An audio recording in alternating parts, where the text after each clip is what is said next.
Esa dispersión en que nos mantenemos en diferentes partidos, que eso es legítimo, diferentes partidos y movimientos, es la que lleva a pensar que somos una minoría, ¿sí? Y es que yo no sé por qué desde gobierno central nunca se ha mirado a la informalidad desde sus potenciales.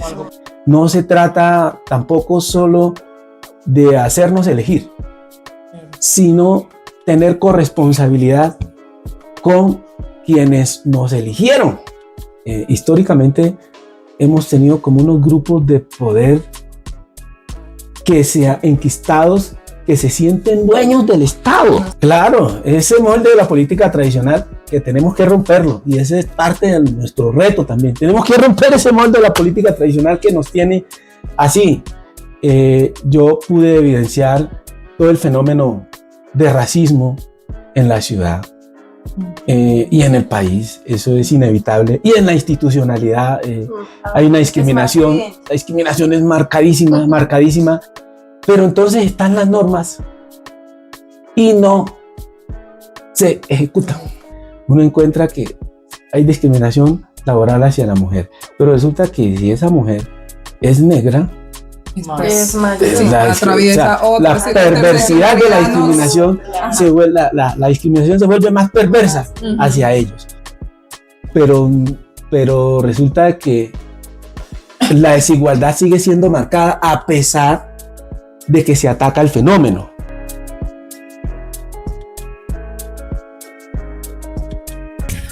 Hola, hola, ¿cómo estamos? Bienvenidos a este nuevo capítulo del Boraró. Hoy estamos las de siempre. Gerald, Melissa, su servidora Angie, pero hoy con un invitado muy especial. Él es el ex concejal y activista de la inclusión social, Libardo Asprilla. Señor Libardo, bienvenido a este espacio. Para nosotros es un gusto enorme contar con su presencia aquí. Gracias, Angie. El gusto es mío. Un saludo especial para ti, para Melissa, para Geraldine. Es un placer. Bueno, el día de hoy, y aprovechando la coyuntura política actual del país, el Bororó no se hace ajeno a estas dinámicas, entendiendo que la política no solamente se reduce a la toma de decisiones y ejercicio de nuestros dirigentes o la participación activa de organizaciones colectivas o desde la vida pública, sino también desde la ciudadanía, porque sabemos que cada decisión que tomamos desde que nos levantamos, el hecho de ir a trabajar, el hecho de consumir, también influye en la política. Hoy queremos hablar como un poco de eso. Por eso tenemos a este invitado especial que nos puede ilustrar un poco más sobre ese tema. Para empezar, señor Libardo, y antes de entrar en materia, cuéntenos un poquito de usted como persona, antes de su vida política. ¿Quién es Libardo Asprilla? ¿De dónde viene? Bueno, Libardo Asprilla es un ciudadano hoy campesino de origen. Yo nací en Tagachí, a orillas del río Atrato, en el Chocó. Esa es una población pequeña que sufre cada temporada mucho las adversidades por el invierno, las inundaciones. Claro. Allá son, y de hecho, pues de las inundaciones tengo un bello recuerdo que siempre quedó marcado en mi vida. Y es que yo soy pescador por naturaleza, por esencia, por la misma región de donde provengo. En mi primera pesca la hice a los 6 años, precisamente en un tiempo de inundación. Detrás de mi casa me fui con una canoa. A los 6 años capturé mi primer pez, un dentón casi del tamaño mío. Entonces, ese es Libardo Asprilla, campesino, pescador, ¿sí? Llegué aquí a Bogotá, como dicen en el argot popular, con una mano adelante y otra atrás. Con los bolsillos vacíos, pero la cabeza llena de sueños. Mi capital era 1.000 pesos. 1.000 pesos era todo lo que me acompañaba. Pero eso era harta plata. ¿En qué año? Estamos hablando de 1.000 pesos son 1.000 pesos. No, 1986. En ese entonces el salario mínimo eran como 9.000 pesos. Y eso apenas me alcanzaba como para subsistir una semana tuve apoyo de algunas personas paisanos que ya estaban acá sentados y me tocó trabajar en el espacio público. Yo inicié como vendedor informal en Bogotá. Entonces yo me la pasaba en los colegios vendiendo palitroques. ¿Sí saben qué son los palitroques? No. Ahorita todavía los venden. Si los venden, Sí, tienen que tener otro los nombre. palitroques son como una especie de calados. Los larguitos. De harina, sí. Había un amigo que los elaboraba y yo me encargaba de la comercialización. Entonces los mezclaba con dulce de arequipe, con dulce de mora, y eso era el deleite para los niños. En la entrada de los colegios, mejor dicho, yo llegaba y eso era la sensación. Entonces comencé con el negocio muy bien. Me volví muy incómodo para las cafeterías porque era competencia, y al final las cafeterías terminaron invitándome a que yo les vendiera a ellos para evitar el desorden, porque a la hora del recreo, del descanso, eso era un desorden que se armaba. Y entonces empecé a venderle a las cafeterías directamente. Ya las cafeterías, los niños cuando me buscaban, les decía yo, ya no es conmigo, entiéndanse allá con la cafetería. Pero me volví muy atractivo. Yo siempre tenía un feeling especial con los niños. Yo soy bachiller pedagógico, me formé en la normal de Quibdó. Y en uno de esos colegios notaron mis habilidades en la pedagogía, y entonces logré, como unos 8 meses después de ya estar trabajando en el espacio público como vendedor informal, vincularme laboralmente en un colegio donde me dieron la oportunidad, el Liceo Bethesda, ahí en Las Cruces. Ahí recuerdo, yo tenía niños del curso tercero en primaria. Como docente. Como docente, claro, como docente. ¿Y en ese momento usted ya tenía estudios? Claro, yo llegué aquí ya siendo bachiller. Sí, a es los que 17 añitos. Los normalistas ya pueden ejercer. Exacto, normalista. Uno se gradúa como bachiller pedagógico. Sí. Entonces eso te daba facultades para ejercer laboralmente en el área de primaria. ¿Sí? Para bachillerato ya se necesitaba tener licenciatura. Entonces, ese es como mi proceso de llegada aquí en Bogotá, y pues ya empieza como ese despegue, ¿no? Sí, claro. De hecho, a eso iba. De todo ese trasegar de vivencias, ¿cuáles fueron las experiencias que lo llevaron a usted a participar en el campo político? Las dificultades que me tocó enfrentar cuando quise montar mi emprendimiento. Yo trabajaba en un banco, Bancomercio, llevaba ya 5 años, estaba como ejecutivo medio, ¿sí? Después de todo este proceso de vida en Bogotá, que esta ciudad me ha brindado muchas oportunidades. Entonces yo tomé la iniciativa de retirarme del banco para montar mi propio negocio, para montar mi propia empresa. El emprendimiento, restaurantes que hoy conocen ustedes ya, Su Costa, a mí me comer pescado en Su Costa. Entonces tuve muchas dificultades porque en ese entonces las licencias de funcionamiento las expedían las alcaldías locales. Es decir, para uno poder poner a operar un negocio, tocaba ir a sacar la licencia de funcionamiento a la alcaldía local.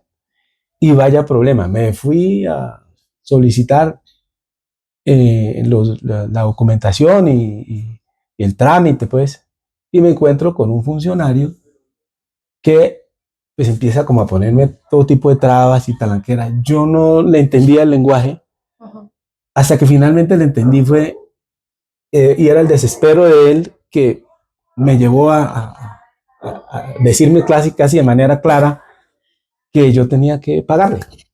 O sea, me estaba constriñendo. Y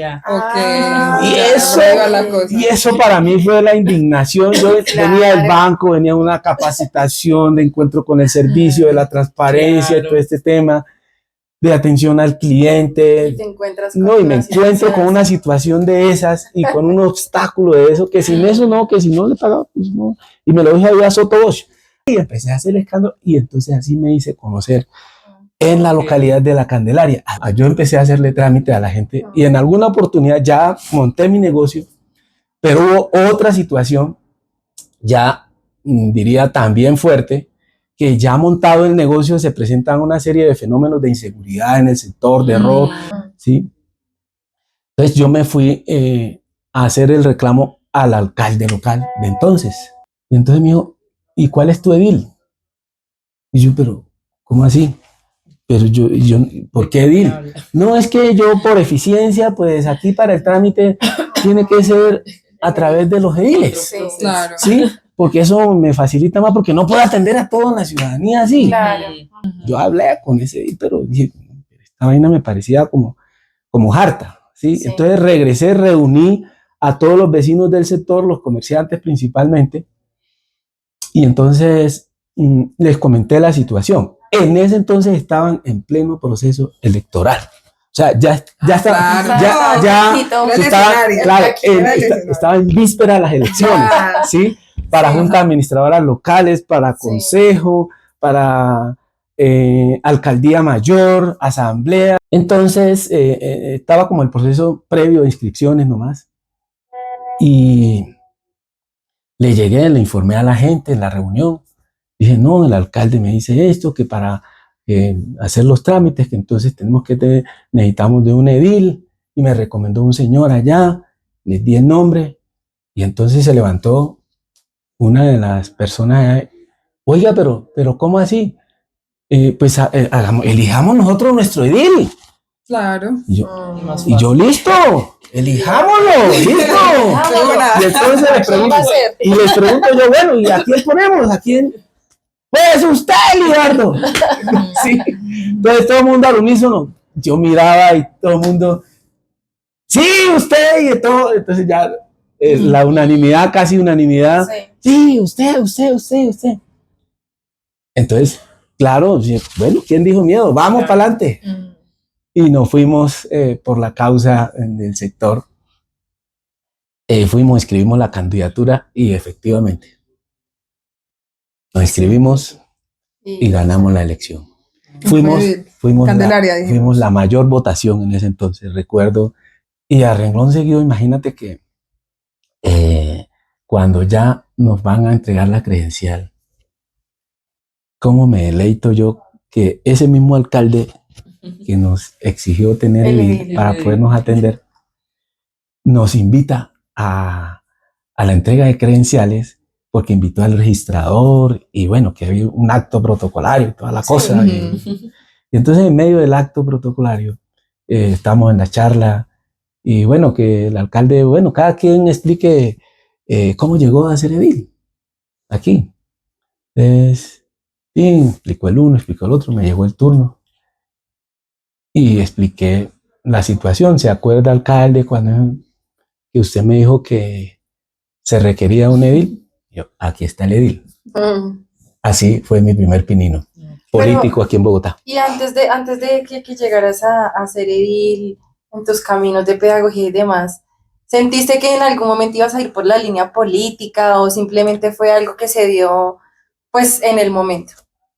Pues la verdad que yo no tenía ese interés específico, no lo tenía. La vida te llevó. Mi interés era más empresarial. Entonces yo ya era profesional, economista, con todas las oportunidades que había tenido en el banco.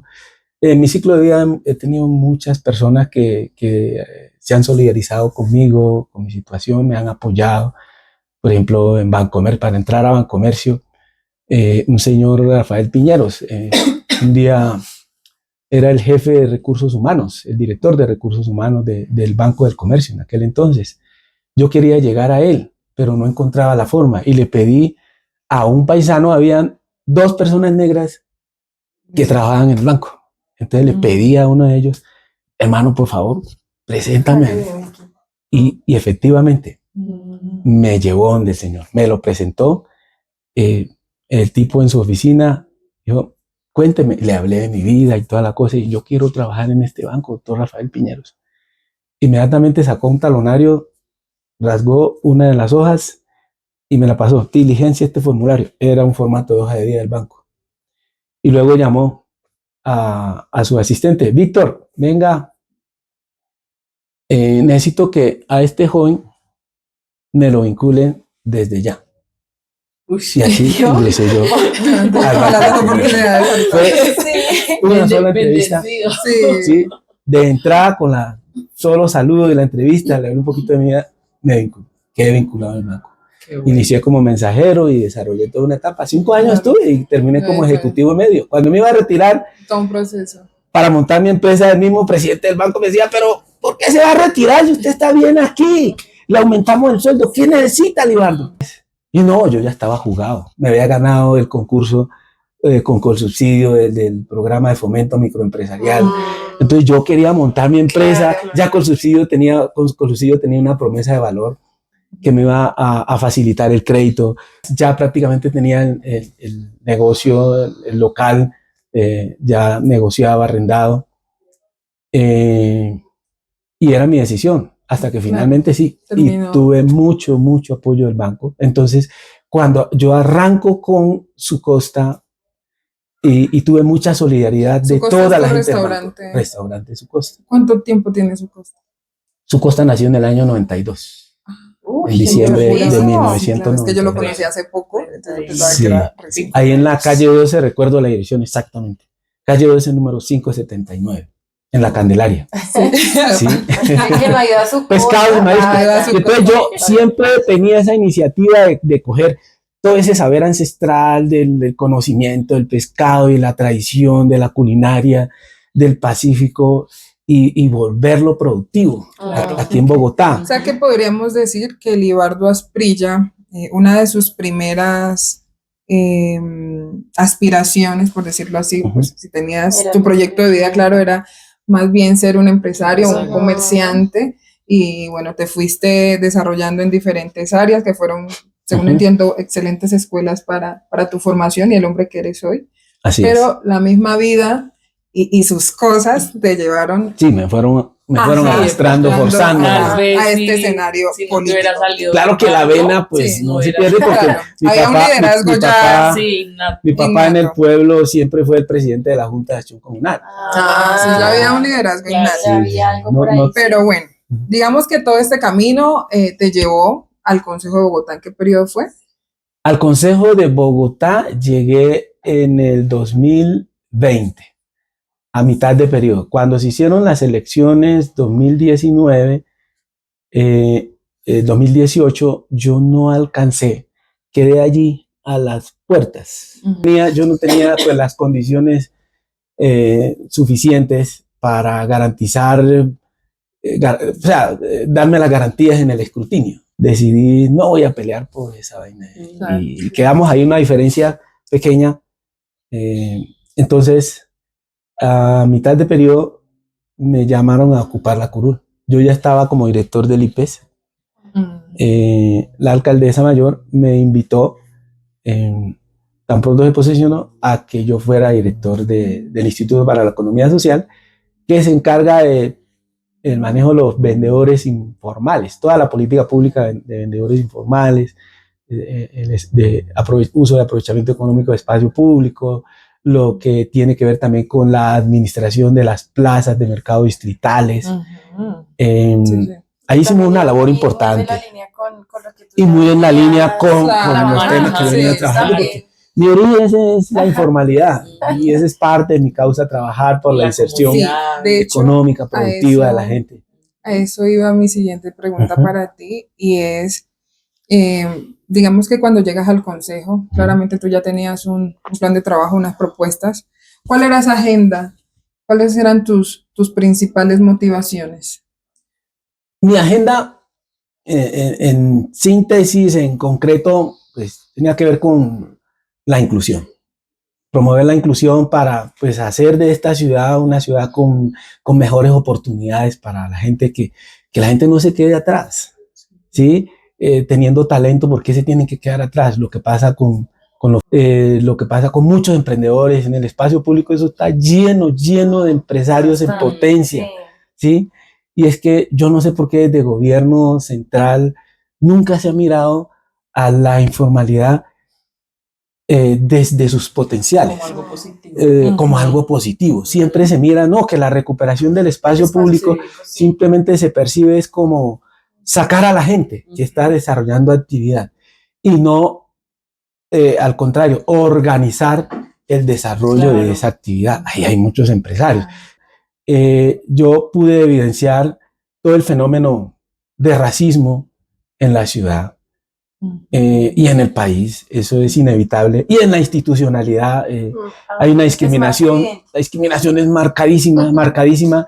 Y entonces, en mi condición de economista, me puse a revisar las estadísticas, porque yo digamos, tomo decisiones siempre fundamentado en indicadores, en estadísticas.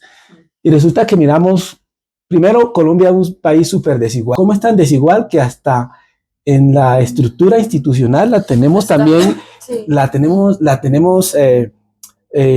legalizada? Tenemos estratificada la sociedad, estrato 1. ¿Cómo les parece eso? Sí, aquí, entonces, estrato 1, estrato 2, estrato 3, estrato 4, estrato 5. Imagínense eso. Y ya ustedes entienden qué hay detrás de la estratificación. Claro, ¿cierto? Sí. Genera unas barreras. Entonces, uno encuentra discriminación, por ejemplo, la discriminación laboral, la inserción laboral y productiva, la cantidad de brechas que hay en la población.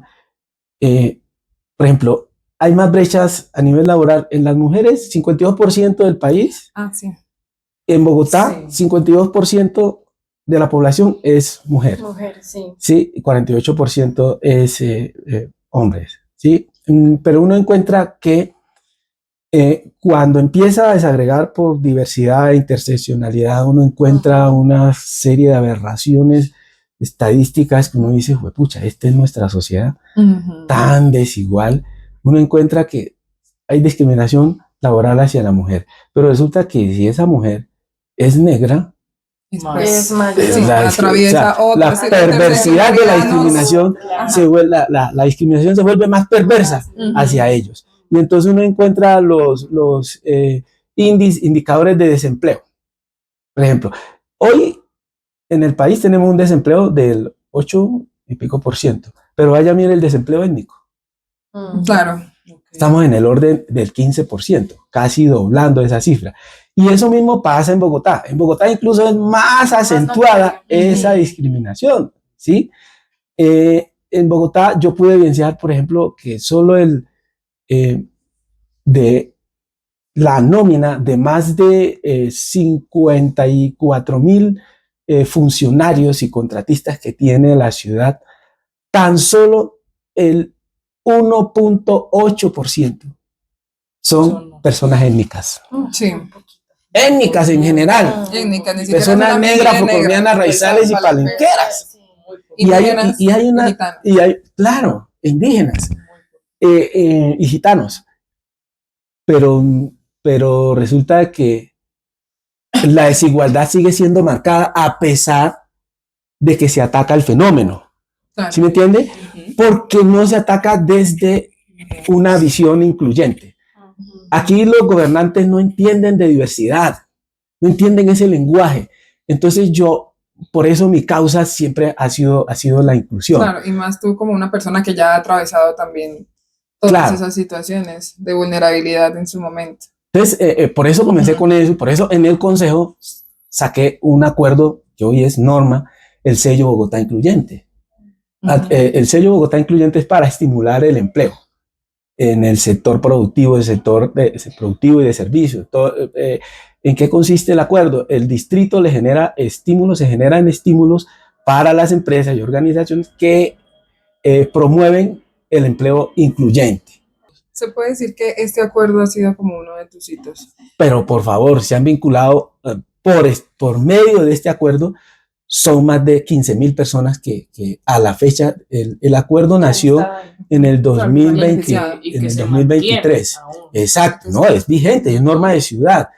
Entonces, hoy le estoy haciendo control, hay que seguir haciendo control político. Yo le he pedido a los concejales que estaban, por favor, hagan el control político, no lo hacen. Claro. Entonces, falta allí mucho control político y nosotros tenemos que seguir haciendo. Claro, es diferente uno estar allá que cuando uno está allá, pues, hace el control político. Pero... Hablando un poquito de eso, que han sido como esos logros, ahorita en tu paso por el consejo, ¿tú cuáles puedes decir que han sido como los logros más significativos y asimismo los retos? Y esto, pues más allá de lo que ya hemos mencionado, sino como una persona afro dentro de este escenario, teniendo en cuenta que no somos mayoría. Bueno, logros. haber avanzado en sensibilización. Eso ha sido muy importante porque tenemos una comunidad institucional, y esa comunidad institucional yo lo defino por los servidores públicos, los funcionarios, que no tienen ni idea de estos temas. Incluso usted vaya, pregúntele a los candidatos presidenciales hoy de estos asuntos de enfoque diferencial, no tienen ni idea, ni idea. Siendo aún que tenemos un eje central que es la Constitución política, el artículo 7º de la Constitución, que nos reconoce como una sociedad diversa, pluriétnica y multicultural, por Dios, ¿sí? Y detrás de eso, y está el artículo 8º, que dice que para que el artículo 8º dice que el Estado debe promover para que esa diversidad se lleve a la práctica, ¿cierto? En términos generales. Y el artículo 13, que nos habla de esa igualdad, dice que para que se materialice, para que esa igualdad sea real y efectiva, el Estado, cuando se habla del Estado, se habla del gobierno, sus diferentes formas de organización, de cualquier escenario, tiene que promover las acciones para que esa igualdad se haga real. Entonces yo creo que he logrado una sensibilidad muy grande en funcionarios que hoy ya medianamente entienden del asunto. El reto, que se han construido muchas normas y son perfectas, tanto a nivel internacional como a nivel nacional y territorial. Nosotros tenemos el convenio 169 de la OIT, tenemos el diseño internacional de la afrodescendencia, tenemos una serie de leyes, pero entonces están las normas y no se ejecutan.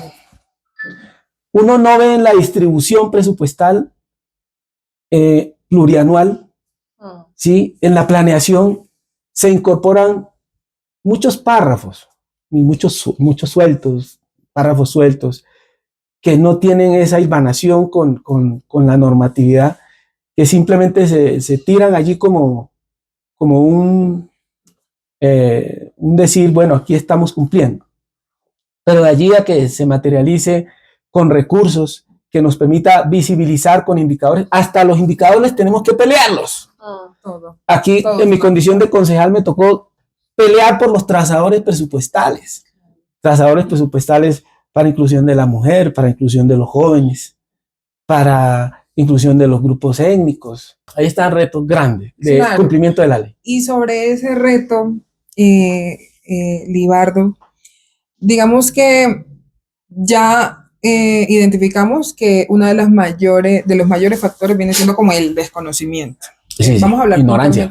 Nosotros, pues, como te comentábamos, venimos hablando como desde nuestra particularidad, que somos mujeres negras, nos atraviesan en esa transversalización un poco de vulneraciones, pero hablamos sobre todo del desconocimiento en la particularidad cultural de nosotros como miembros de la comunidad afro. Entonces, ¿tú consideras, cómo evalúas más bien tú esa representatividad? Digamos que tú tuviste el privilegio de representarnos en ese escenario, pero en términos de números, ¿cómo ves esa representatividad de la comunidad afro en escenarios de ese tipo? Allí vuelvo precisamente al mandato constitucional. Y cada entidad tiene que cumplir con su función. Al DANE tuvimos que... No, pero digamos que en el escenario político, van a entender, sí. Tú, así, concejales... Pero voy hacia allá. Y demás. Voy hacia allá, la representación, porque es que cuando hablamos de representación tenemos que llevarla también a cifras, y hay que cualificarla, ¿sí? Hay que cualificar las cifras y cuantificar, ¿sí? Entonces, si decimos que tenemos una población a nivel nacional por ejemplo, para hablar de la población étnica específicamente, la población negra, afrocolombiana, raizal, palenquera, ruón e indígena. Tenemos una proporción de cerca del 12%, ¿sí? 10.5% la población negra afrocolombiana racial y palenquera, y el otro componente indígena. Encontramos que si bien se tiene esa población, la proporción de representación, y voy a la pregunta, ¿sí?, no se corresponde con el peso específico de el tamaño de la población frente a la totalidad. Bueno, a pesar de que se han dado los debates, las luchas y se ha avanzado, digamos que se han conseguido esos instrumentos normativos, pero sucede que al momento de su implementación no se ejecutan. ¿Tú consideras que la política tradicional de alguna manera está bloqueando esas agendas de inclusión, específicamente con la comunidad afro? Claro, ese molde de la política tradicional que tenemos que romperlo, y ese es parte de nuestro reto también. Tenemos que romper ese molde de la política tradicional que nos tiene así. ¿Cómo así que es que para participar en política usted tiene que tener el aval sí o sí de un partido? Y entonces anteriormente, si no tenías el aval del Partido Liberal, el Partido Conservador, no podías participar. Sí. Bueno, con la Constitución del 91 se amplió la participación, pero resulta que ahorita, digamos, hay mayor flexibilidad para participar en política. Hay que recoger firmas y toda esa cuestión, pero eso tiene toda una serie de talanqueras. Claro. Hay mucho obstáculo en realidad para la participación, porque es que yo lo que siento y percibo es que históricamente hemos tenido como unos grupos de poder que sean enquistados, que se sienten dueños del Estado, los tradicionales, que se sienten dueños de toda la sociedad y dueños de la política, y son los que deciden. Entonces, para acceder a un cargo hay que ir a donde Pepito Pérez, porque ese es el amo y señor, el dueño de allá, de esa entidad, el dueño de ese partido, de ese movimiento. ¿Y por qué tiene que ser así? ¿Por qué no una política abierta donde la ciudadanía decida directamente? ¿Por qué una participación más incidente? La participación necesita que sea más incidente. No se trata tampoco solo de hacernos elegir, sino tener corresponsabilidad con quienes nos eligieron. Sí, claro. ¿Sí? Eso es muy cierto. Y la gente, yo siento que en la sociedad, el ciudadano del común le da pereza.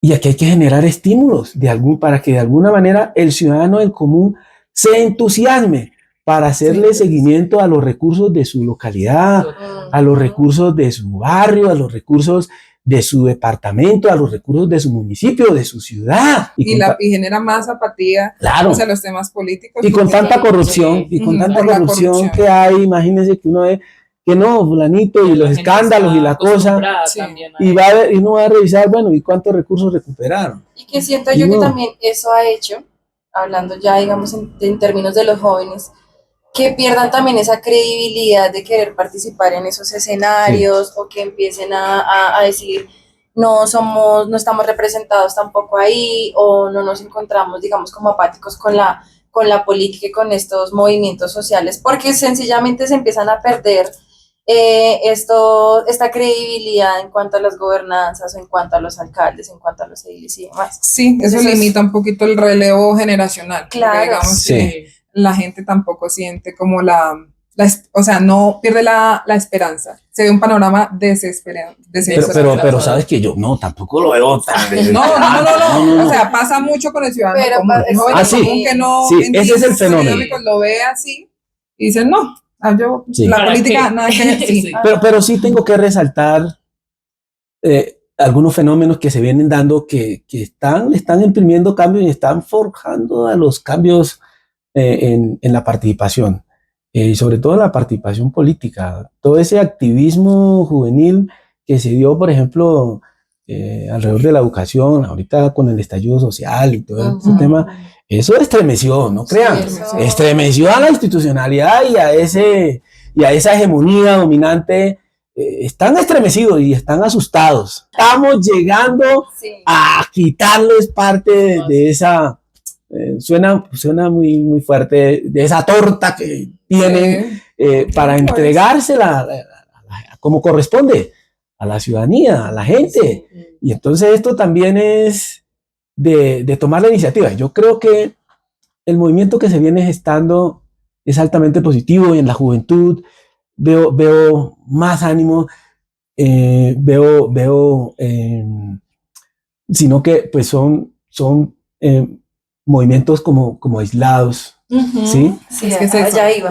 Por ejemplo, la irrupción en su momento, en nuestro caso, de la población, nunca habíamos tenido en la esfera presidencial tantos candidatos, candidatas y mujeres, imagínense. Entonces vemos fenómenos que llaman poderosamente la atención y exhortan y nos invitan a que la participación en política sí es viable en la medida de que tomemos la iniciativa. No esperemos que nos llamen. Nosotros tenemos que asumir responsabilidades. Entonces, les decía, fenómenos como el mismo Luis Gilberto, que fue, fue candidato a la vicepresidencia de Fajardo, ¿sí? Y pues pudimos ver también muchas candidaturas a Senado, a Cámara, en el pacto histórico, por ejemplo, ingresaron personas negras, afrodescendientes en Senado.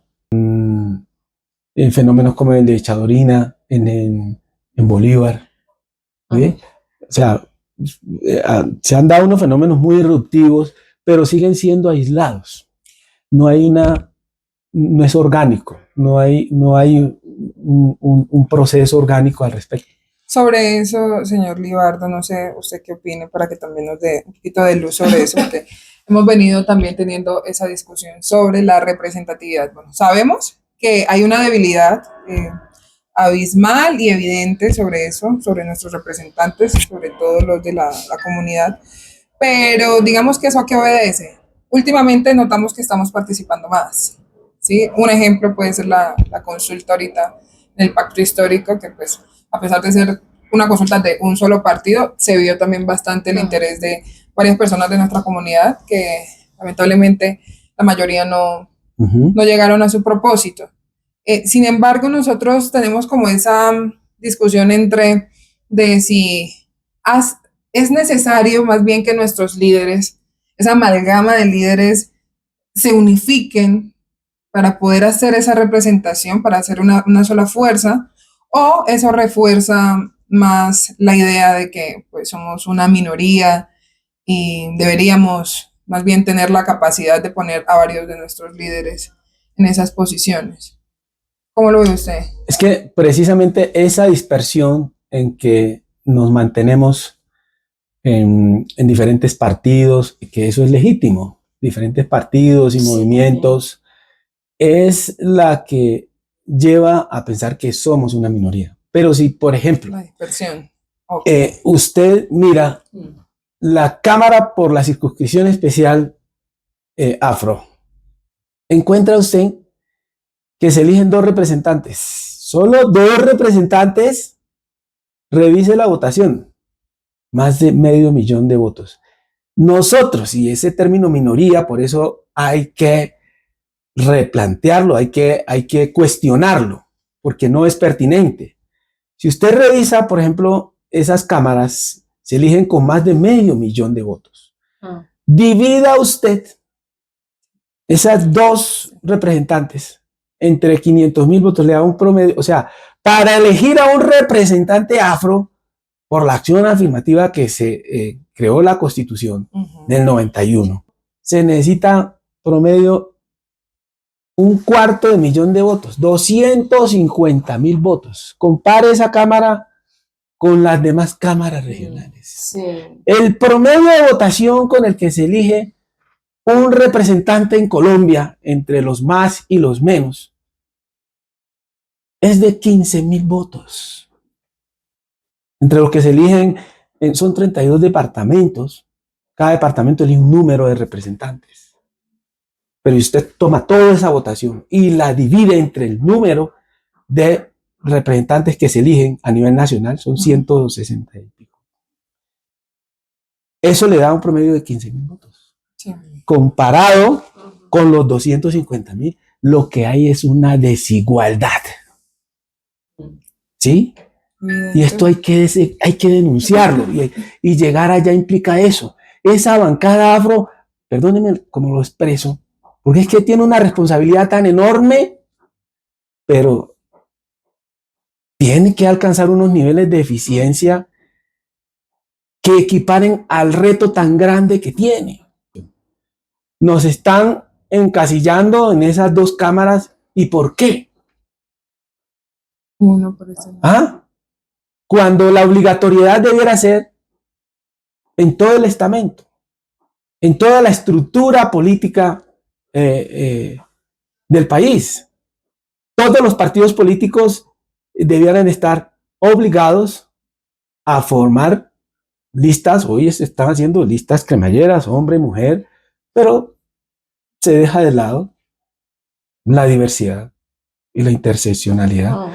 Digamos que, de acuerdo también, es que tomo como ejemplo y como referencia nuestro último ejercicio, porque es como el más fresco y el que tiene todavía presente la gente, que es lo que pasó ahorita. Podemos decir que, aparte de esas dos curules, la gente también ya contempla lanzarse a otros escenarios, ¿no? Ahorita hubo mucho candidato al Senado, que también fue significativo. Me preguntaba más al tema de, uno, se considera que, como en este momento, ese ejemplo parte de la consulta de pacto histórico, sabemos que hay ciertas ideologías, de acuerdo a las posiciones políticas. La derecha tiene una ideología, la izquierda tiene la suya, y esta agenda étnica y de inclusión social generalmente se ve representada por los temas de izquierda. ¿A usted le parece de todas maneras legítimo, o que se puede hacer, legítimo lo es, pero desde la otra esquina se podría también avanzar en estos temas, digamos, porque es que pensamos que muchas veces nuestros líderes, quienes quieren entrar, buscan más bien la oportunidad, independientemente del partido. Donde me abran la puerta, allí voy. Si es, qué sé yo, liberal, centro democrático, conservador, si ahí me abrieron la puerta y yo desde ahí puedo hacer algo, voy, pero tiende a ser criticado porque estos otros partidos no representan ese tipo de causas. ¿Cómo ve usted ese tema? Muy complejo en el sentido de que nuestra participación está relegada a la búsqueda de esa oportunidad, de ese espaciecito donde puedo. Entonces, en esa cacería de la búsqueda de oportunidades nos lleva a que pues cada quien mire en qué espacio, qué partido encuentra el espacio, porque no hay cama para tanta gente. Como lo acaba de decir, es como bastante complejo, pero usted que conoce más del ejercicio como tal, nosotros conocemos mucho la teoría, en este tipo de espacios, encontramos el espacio aquí, pongamos un equipo, un partido, de ejemplo, en el Partido Conservador. ¿Ve usted igual posible que una persona que defiende estas agendas pueda avanzar? Pues teniendo en cuenta que ya mencionamos que tradicionalmente han sido bloqueadas en general, digamos que cuando participamos desde este tipo de partidos. Es que la agenda no te la limita, y si tú tienes agenda, o sea, la agenda no te la puede limitar el partido.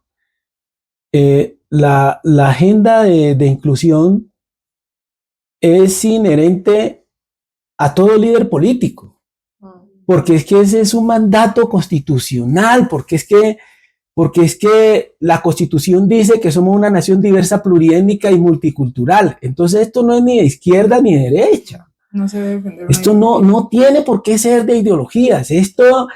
A eso nos quieren encasillar, unos allá, otros acá, para hacerle el quite al mandato constitucional, ¿sí?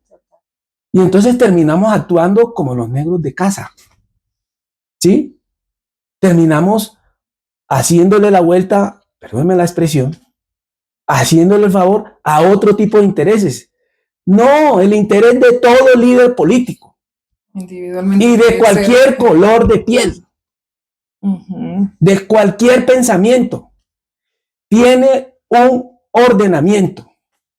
En primer lugar, cuando usted se posesiona, sea en un cargo público o sea en un cargo de elección popular, lo primero que le hacen es jurar cumplir la Constitución y la ley.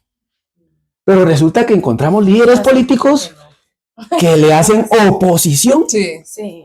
al reconocimiento de la nación diversa, pluriétnica y multicultural.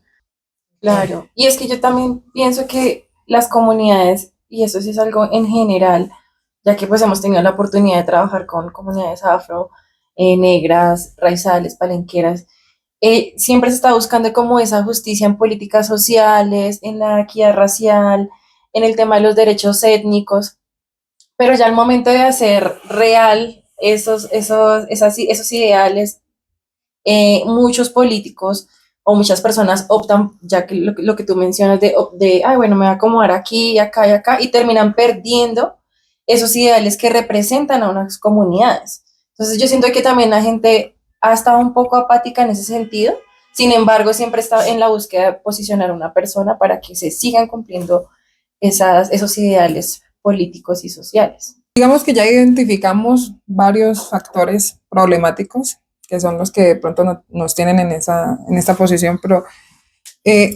¿tú qué propondrías en este caso para fortalecer esos liderazgos y esa participación de la comunidad afroactiva? Me refiero no a nosotros como ciudadanía, que también participamos desde nuestra esquina, sino desde esos líderes que quieren ejercer un cargo político. ¿Qué recomendarías tú para fortalecer ese? Formación. Mire, decía Diego Luis Córdoba, que fue un gran dirigente negro que tuvimos en Colombia, de los primeros congresistas que tuvimos en Colombia. Él decía que por la ignorancia se desciende a la servidumbre y por la educación se asciende a la libertad.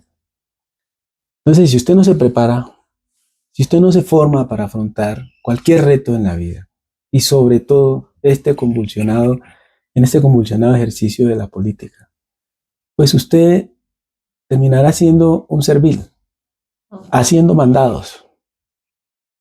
¿Sí? Y por eso, clave invertir mucho en formación. Es que la formación y la información es la que te da herramientas para tú solucionar problemas. ¿Sí? Si tú no tienes la información, si tú no tienes la capacidad, y la capacidad te la da tu nivel, que tanto te formes para alcanzar metas, para alcanzar propósitos en la vida. La formación te hace un ser más libre. ¿Sí? Entonces, el diseño internacional de la afrodescendencia tiene una marcación muy clara y clave, nos enseña muchas claves en la línea que debemos seguir también para avanzar.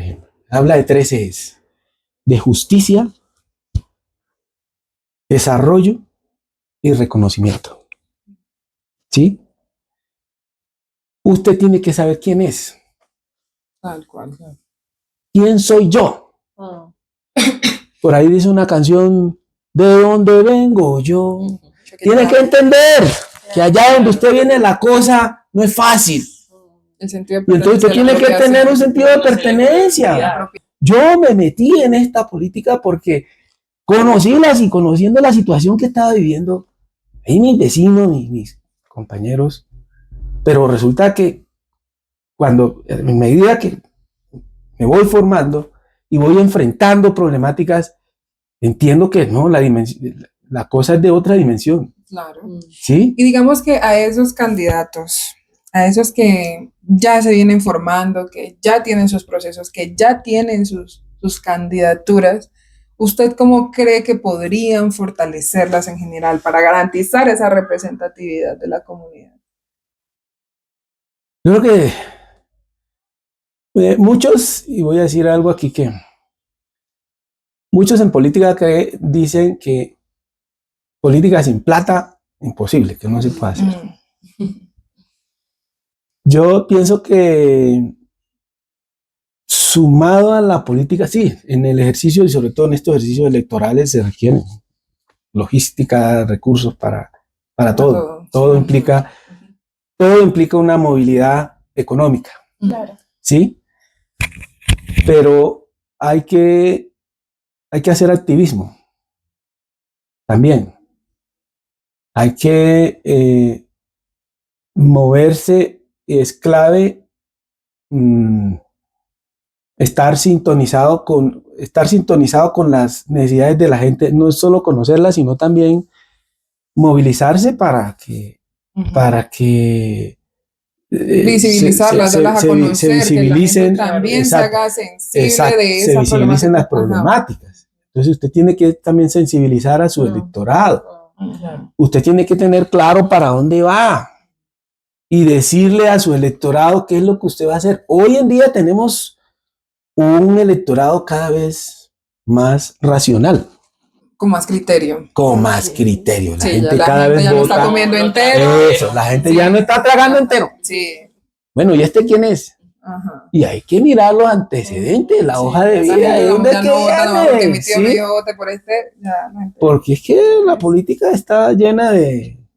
Sí, ¿Y está usted? permeada por muchas cosas. Entonces, clave que si quiere avanzar en esto, desde mi experiencia, pues es el aporte y la recomendación que le puedo dar a las personas que... Y sobre esa propuesta de unión de nuestros diferentes aspirantes, ¿cómo la ve usted? O bueno, en fin, que cada uno participe de manera... La unión es viable, pero tiene sus obstáculos. Tiene sus brechas. ¿Por qué? Primero porque voy a decir algo que suena feo. Hay liderazgos, entre comillas, que se meten a hacer la política y a actuar en política y a pensar en política con el mediocampo. Entonces, si su actuación deriva desde mi necesidad estomacal, entonces la cosa ahí es muy compleja. Y desafortunadamente tenemos que reconocer que nuestra gente, nuestra población tiene unas brechas. Las brechas son tan profundas, los niveles de pobreza. Entonces, es muy desigual. La participación, muy desigual. Por eso no podemos llamar a nuestra gente, a nuestros líderes, a nuestros electores, no los podemos llamar culpables, responsables de eso, cuando tenemos unas estructuras de poder que nos han mantenido. Es diferente un niño que nace en Tagachí a un niño que nace en Bogotá. Tal cual. Y resulta que los territorios, hoy se habla, imagínense la ironía, todavía se habla en el lenguaje público de las zonas apartadas. Y uno escucha los debates, no, los recursos para las zonas apartadas. ¿Las zonas apartadas de dónde? Cuando Colombia es única. Claro. Es un país entero, ¿cierto? Y entonces, ¿dónde están las zonas apartadas? Y teniendo en cuenta que esta es una realidad general, desde allá, desde 1850. Y también teniendo en cuenta que es totalmente válido que se participe de manera independiente, pero ¿usted qué temas cree que, independientemente de donde sea que yo esté participando como persona afro, no puedo desatender? No puedo desatender justicia, no puedo desatender desarrollo, ¿sí? La inclusión laboral y de emprendimiento. O sea, porque es que la generación de ingresos bajo ninguna manera se puede descuidar, porque es fundamental y la necesitamos. La generación de ingresos se puede dar o bajo un empleo o bajo emprendimiento. Eso hay que generarlo y protegerlo en la medida que se va generando. No hay que dejar que se destruya, porque algunas veces logramos conquista, pero dejamos que se destruya. Justicia tenemos que lograr que nuestro sistema judicial no solo sea incluyente en términos de quienes la integran, sino también en términos de los asuntos, las demandas. La Corte Constitucional ha avanzado mucho en ello, ha sacado unas sentencias, pero que hoy, lamentablemente, sirven, o sea, son para estampar en un... y trabajar mucho en el autorreconocimiento. No, iba a preguntar a nosotras, las personas, los ciudadanos, el ciudadano del común que está en la otra esquina, ¿cuál es el criterio que deberíamos tener al momento de participar en política, ya sea votando o apoyando, teniendo en cuenta la reflexión que ya hicimos, que no necesariamente depende del partido en el que se esté participando, sino del individuo como tal, su proceso, formación y convicciones? ¿Qué criterios deberíamos tener en cuenta, sin desconocer que lo principal es participar en esa democracia? Revisión de antecedentes. O sea, antes de votar, mirar, bueno, ¿quién es este señor o esta señora? ¿Sí? ¿Quién es la persona por la que vamos a votar? Informarnos sobre sus causas. Incluso yo diría que más que la propuesta política es el antecedente.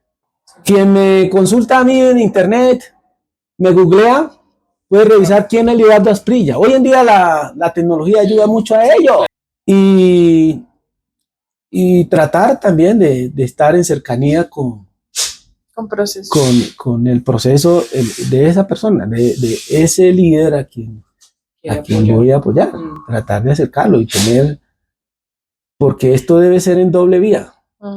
¿Sí? No es solamente que me elijan, sino también luego de que me elijan, yo cumplir con lo que propongo.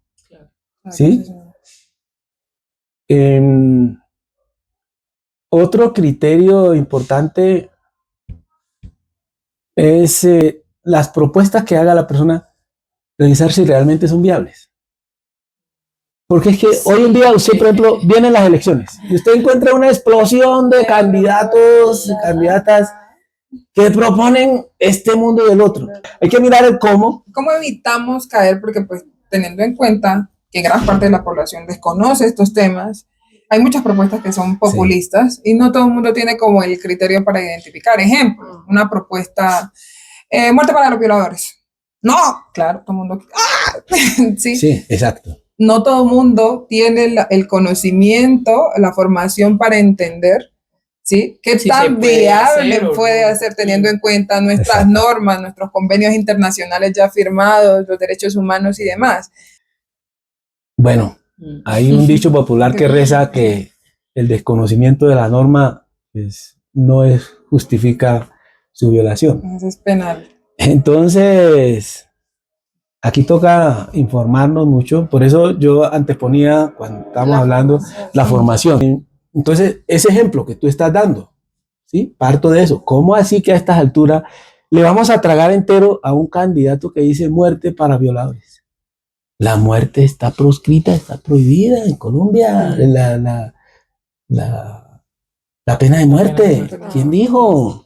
Resulta que aquí se eligen para el Ejecutivo y para el Legislativo, por ejemplo. Estas elecciones son Ejecutivo y Legislativo. El Ejecutivo es el encargado de administrar recursos. ¿Sí? Ese puede hablar de planes, proyectos, programas, ¿sí? Obras. Ese puede hablar de eso. Puede proponer ese tipo de cosas. Pero resulta que por el otro lado, por el lado legislativo, su función fundamental se limita a dos aspectos. ¿Sí? El control político al Ejecutivo y la iniciativa normativa. No más. Esas son las dos funciones específicas, muy claras. Pero si viene a comprometer acá, candidato a Cámara, candidato a Senado, a decir que va a hacer obras, ese es un mentiroso. Claro. Eso hay que descartarlo. Sí. Falso. ¿Sí?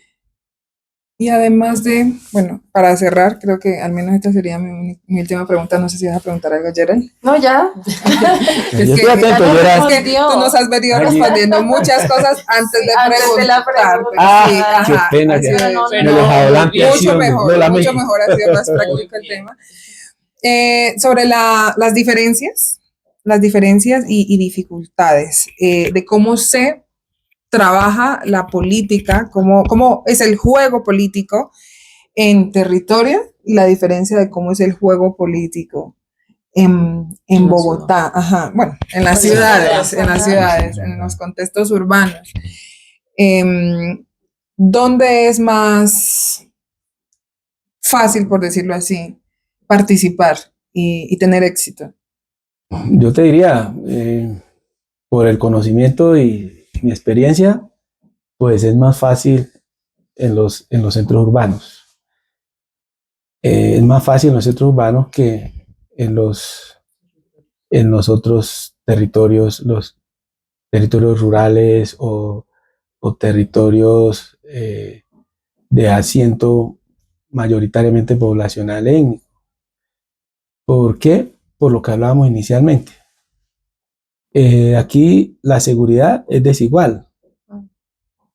¿Sí? Aquí la educación es desigual. En todos los ámbitos que tú quieras medir, hay desigualdad.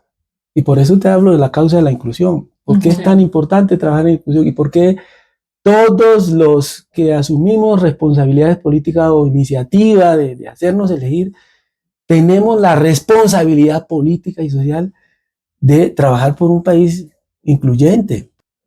Nosotros tenemos que dar unos saltos enormes en materia de contrarrestar desigualdades, porque si no, la violencia en ese país, si no, no va a haber forma ninguna de participar en política, no van a haber garantías de participar en política. ¿Usted cree que yo vine tranquilamente acá, donde ustedes me invitaron, muy acogedor este sector, pero no lo puedo hacer con esa misma libertad hacia mi pueblo natal, a Tagachí, por ejemplo? No puedo ir a hacer campaña allá. ¿Cómo? Si yo fuera a aspirar. Entonces los centros urbanos se vuelven como una especie de trinchera. Eso por cuenta de las desigualdades históricas que implican una responsabilidad enorme. Y eso tiene que ser de todos los partidos, de todos. Si no hay un acuerdo nacional, decía Álvaro Gómez Hurtado, el acuerdo sobre lo fundamental. Y él hablaba sobre eso, ¿sí? De corregir desigualdades. Y de acuerdo a ese panorama político del cual hemos hablado durante toda esta conversación, ¿cómo te ves tú ya en 5 años o en 10 años en el ámbito político y social? Y también cómo se van a visibilizar en las comunidades con estas nuevas participaciones políticas y sociales. Yo me veo en los próximos años haciendo mucho control político para que los muchachos, por ejemplo, nosotros tenemos un club deportivo Su Costa, perdóname que haga la ¿Se llama Su Costa? Sí. Su Costa, el restaurante y también el club. Nació con el restaurante también porque llegaban al restaurante muchos pelados talentosos, buenos, para el fútbol principalmente. Pero resulta que no tenían la posibilidad de llegar a un Millonarios, de llegar a un Santa Fe. Bueno, entonces me vería yo trabajando por ello, porque esos muchachos tengan oportunidad. Yo me vería trabajando para exigirle a las instituciones dinámicas y ejercicios de inclusión en marcos de diversidad. Yo en Bogotá soy el autor del sello Bogotá Incluyente, que ha generado soluciones laborales para más de 15,000 personas con brechas, personas mayores de 50 años. Ustedes saben que cuando ya una persona llega a los 50 años, ya la brecha laboral se amplía así. ¿Sí? Una persona joven que no tiene experiencia, la brecha laboral es así. ¿Sí?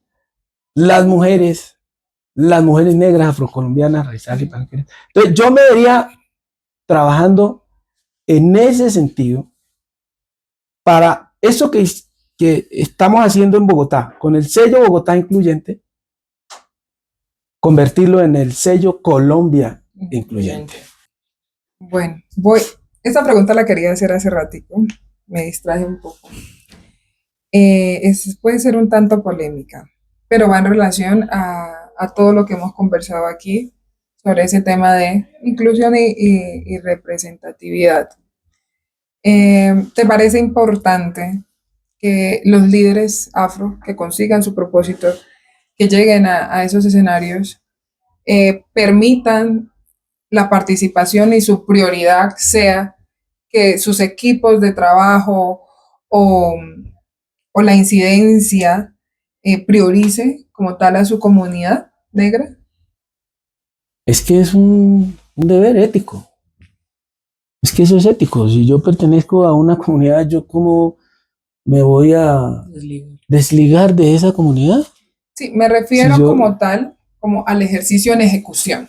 ¿Ya? Sí, la pasa ejecución. mucho que llega un político a su escenario, el que sea, consejo, senado, cámara, y se rodea de gente que no corresponde al grupo étnico, vamos a entender, sí, claro, pero pues teniendo en cuenta que estas personas pues muchas veces tienen como la experiencia, conocimiento y demás, pero no incluye a gente de su comunidad y suelen ser muy criticados. Sí. Eso pasa.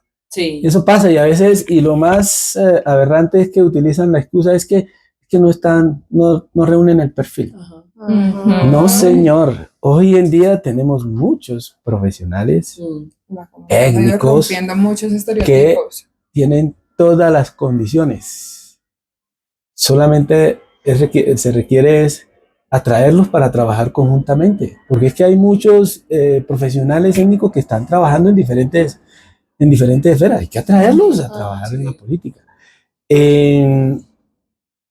En mi caso personal, por ejemplo, eso no sucede porque yo respondo con mis antecedentes. Y aquí sí traigo una anécdota. Y digo, esa responsabilidad no solamente es de los que salgan elegidos, resulten a los étnicos elegidos. Esa es una responsabilidad de todos. Su nómina debe ser diversa, porque la Constitución se lo ordena.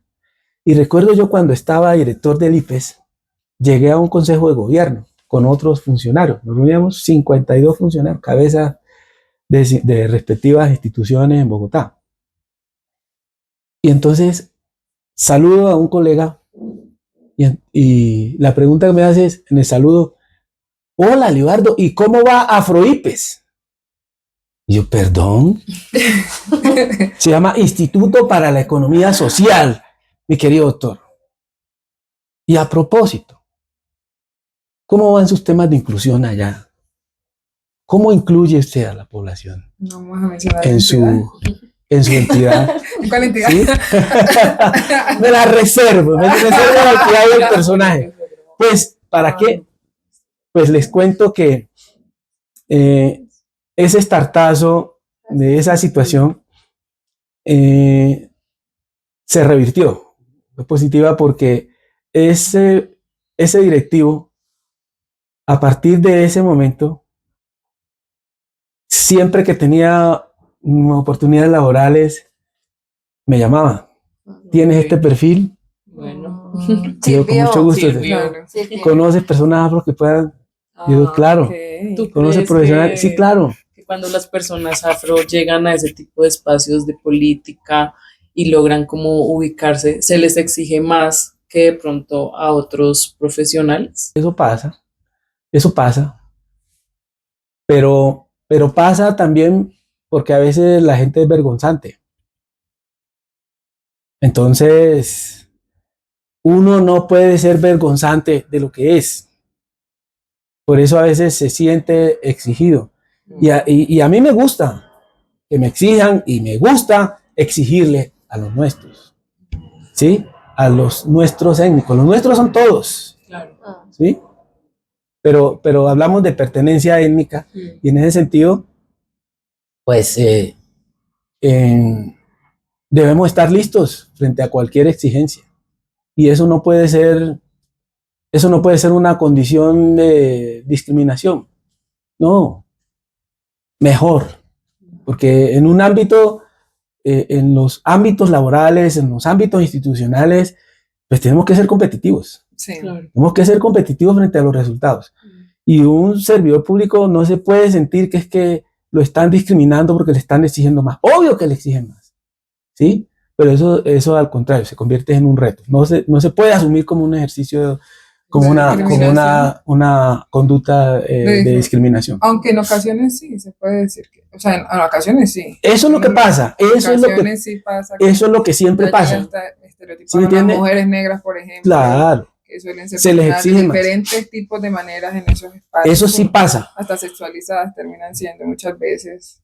La- No se les reconoce muchas veces su capacidad intelectual, sino que ven otras cosas para poder incluirlas en esos espacios. Pasa mucho. Ya eso sí son otros elementos que pues uno tiene que revisarlos y ponerlos en su lugar, en el lugar legal que corresponde. Bueno, agradecerle al doctor Libardo Asprilla por hacer parte de este espacio. Aquí es bienvenido siempre.